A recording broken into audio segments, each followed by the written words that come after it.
किसी दूर शांत गांव में भूषण नाम का एक व्यक्ति रहता था। भूषण के पास ज्यादा कुछ नहीं था, न बड़ी जमीन न धन दौलत, लेकिन उसके पास था एक बड़ा दिल। वह हमेशा दूसरों की मदद करने को तैयार रहता, चाहे खुद को कुछ मिले या नहीं। सुबह का समय था।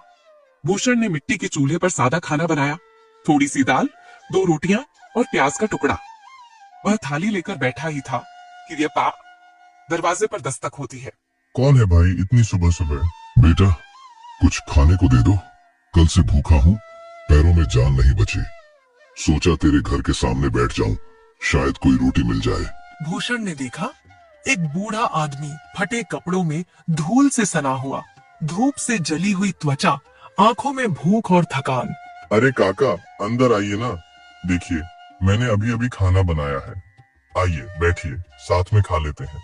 नहीं बेटा तू खुद खा ले, इतना थोड़ा सा खाना है, मैं खा लूंगा तो तू भूखा रह जाएगा। अरे चिंता मत कीजिए काका, मैंने रात को थोड़ा खा लिया था, आप खा लीजिए, आपसे ज्यादा जरूरत आपको है।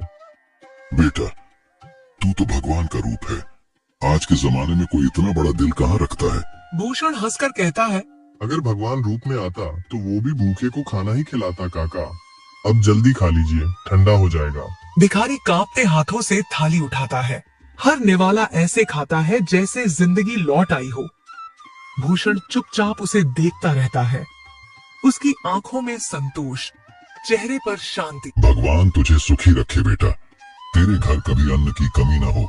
आज तूने मुझे सिर्फ खाना नहीं दिया, जीने की ताकत दी है। भूषण झुककर उसके पैर छूता है। भिखारी आशीर्वाद देकर चला जाता है। भूषण रसोई में झांकता है, डिब्बा खाली है, अनाज का एक दाना भी नहीं बचा, लेकिन उसके चेहरे पर वही मुस्कान है। कोई बात नहीं, अगर मेरा पेट खाली है तो क्या हुआ, किसी का पेट तो भर गया, शायद यही सच्चा सुख है। कभी कभी भूख मिटाने से ज्यादा तृप्ति किसी और की भूख मिटाने में होती है।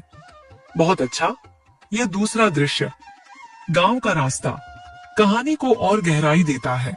सूरज सिर पर चढ़ आया था, गांव की कच्ची सड़क पर धूल उड़ रही थी। भूषण खाली पेट लेकिन मन में सुकून लिए धीरे धीरे कदम बढ़ा रहा था। उसके पैर थके थे, पर दिल अब भी हल्का था, क्योंकि उसने किसी की भूख मिटाई थी। थोड़ी दूर से आवाज आती है, अरे सुनो री, वो भूषण जा रहा है, उसे बुला ले जरा, वही मदद करेगा। बड़ा दानवीर बनता है ना गांव में। इतना भी बुरा मत बोलो मदन, वो तो अच्छा आदमी है, सबकी मदद करता है। अरे पगली, यही तो फायदा है, ऐसे लोगों से काम निकलवाना आसान होता है।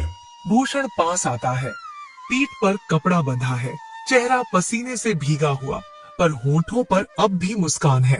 अरे मदन भाई क्या हाल है, लगता है बहुत सारा अनाज काटा है आज। हाँ भूषण, खेत में बोरियां भरी पड़ी हैं, बस घर तक ले जानी है, पर अकेले से नहीं हो रहा, तू ही मदद कर देना, बस 5-10 बोरियां हैं। भाई सुबह से कुछ खाया नहीं, पर कोई बात नहीं, मदद तो करनी ही चाहिए। भूषण बिना कुछ सोचे अपनी कमर सीधी करता है और बोरियां उठाने लग जाता है। सूरज अब और तेज है, पीठ पर बोरी का बोझ, माथे पर पसीने की धार, हर कदम के साथ शरीर जवाब देने लगता है। बस 2 बोरियां रह गई भाई, फिर काम पूरा हो जाएगा। हाँ देखो तो सही, इसे बेवकूफ बनाना कितना आसान है, कभी दानवीर का नाम लेता है, कभी सेवा भाव का।